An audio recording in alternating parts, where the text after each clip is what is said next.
Добрый день, уважаемые жители республики. За последние сутки госпитализировано 55 человек или 5,5% от общего количества выявленных случаев. 998 случаев было выявлено за эти сутки.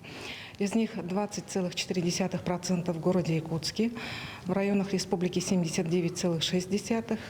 На 3 марта лечение в стационарах получают 10,2% больных и около 90% больных получают лечение в амбулаторных условиях.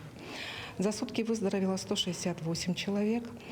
До 20% случаев COVID-19 связано со штаммом Дельта, который вызывает тяжелые формы заболевания.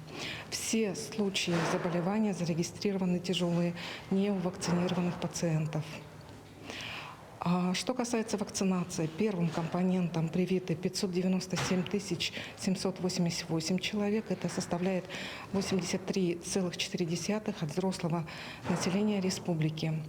Ревакцинацию прошли 144 749 человек, или 60,6% от общего количества лиц, у которых наступил срок ревакцинации. К сожалению, низкие темпы ревакцинации отмечаются в Нерингринском районе, в Мегино-Кангаласском, в Алданском, в Аймяконском и в городе Якутске.